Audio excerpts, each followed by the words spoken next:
로마서 2장. 그러므로 남을 판단하여 정죄하는 사람이여 그대는 죄가 없다고 변명할 수 없습니다. 남을 판단하여 정죄하는 그 일로 결국 그대는 자기 스스로를 정죄하는 셈입니다.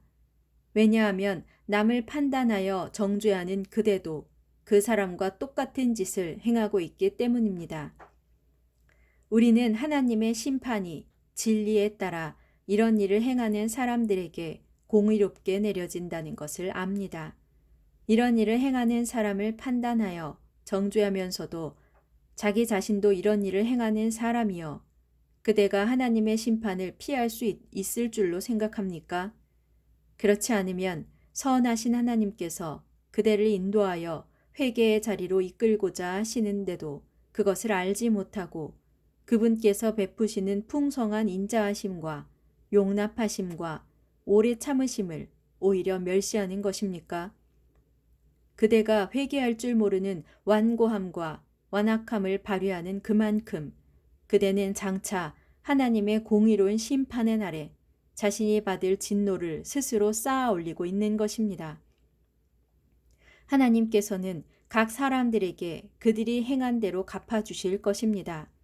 인내로써 꾸준히 선한 일을 행함으로 영광과 존귀와 썩지 않을 것을 추구하는 사람에게는 하나님께서 영원한 생명으로 갚아주시고 자기 이익만을 추구하면서 진리를 거스르고 불의를 쫓는 사람에게는 진노의 형벌을 내리실 것입니다.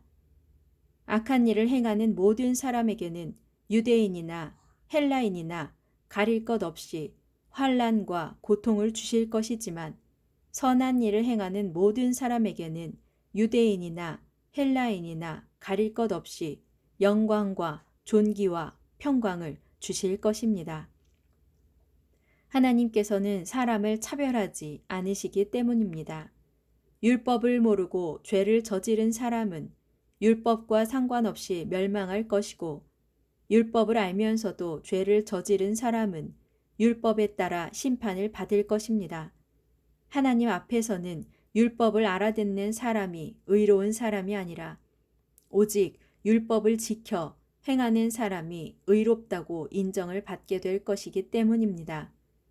율법을 갖고 있지 않은 이방 사람이 본래의 양심에 따라 율법이 명하는 바를 행하면 그들은 율법을 갖고 있지 않아도 그들 자신이 스스로에게 율법이 됩니다. 이런 사람들은 율법이 그들 자신의 본래 마음에 새겨져 있다는 것을 보여주며 그 일에 대해 그들의 양심이 증인이 됩니다. 그래서 어떤 일을 놓고 그들의 생각 속에서 그 일이 옳은 일인지 그른 일인지 스스로의 양심에 따라 고발도 하고 변호하기도 합니다. 마침내 이런 일은 내가 전한 복음대로 하나님께서 그리스도 예수를 통해 사람들의 은밀한 삶을 심판하실 그날에 모두 드러나게 될 것입니다. 그런데 보십시오. 스스로를 유대인이라 부르는 그대는 율법에 의지하면서 하나님을 믿는다고 자랑합니다. 그대는 자부하기를 율법에 따라 가르침을 받아왔기 때문에 하나님의 뜻이 무엇인지를 알고 또 무엇이 지극히 선한 것인지를 분별할 줄을 안다고 합니다. 진정 자기 자신이야말로 눈먼 사람들의 길잡이이고 어둠 속에서 헤매는 사람들의 등불이라고 확신합니다. 게다가 율법을 통해서 진리와 지식을 다 알고 있으므로 어리석은 사람들을 인도하고 어린아이처럼 믿음이 약한 사람들을 가르칠 자격이 있다고 자신합니다. 자, 그렇다면 그대는 왜 다른 사람은 가르치면서도 자기 자신은 가르치지 못합니까? 다른 사람에게는 도둑질하지 말라고 설교하면서 왜 자기 자신은 도둑질을 하는 것입니까?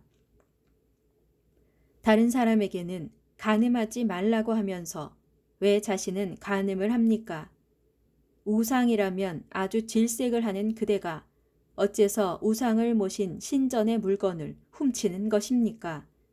하나님의 율법을 알고 있다고 자랑하면서도 왜 자신은 그 율법을 어겨 하나님을 욕되게 합니까? 그렇기에 너희 때문에 하나님의 이름이 이방 사람들 가운데서 욕을 먹고 있다라고 기록한 성경 말씀이 조금도 틀리지 않습니다. 그대가 율법을 지킨다면 할례를 받은 것이 유익한 가치가 있겠지만 율법을 지키지 않는다면 그대가 받은 할례는 무익해서 할례를 받지 않은 것과 다를 것이 없습니다. 그러므로 할례를 받지 않은 사람이라도 율법이 요구하는 것들을 잘 지킨다면 그 사람은 할례를 받은 사람과 마찬가지로 여겨지지 않겠습니까? 기록된 율법을 갖고 있고 또 할례를 받았으면서도 그대가 율법을 지키지 않는다면 육체적으로는 할례를 받지 않았지만 율법을 잘 지킨 사람들이 그대를 정죄하지 않겠습니까? 그러므로 겉모습이 유대인이라고 해서 참된 유대인이라고 할 수 없고 몸으로 할례를 받았다고 해서 진정한 할례를 받았다고 할 수 없습니다. 오히려 속사람이 유대인이라야 참 유대인이요 몸으로만이 아니라 마음으로 그리고 성령으로 할례를 받아야 참 할례라고 할 것입니다. 이런 사람은 사람에게서가 아니라 하나님께 칭찬을 받을 것입니다.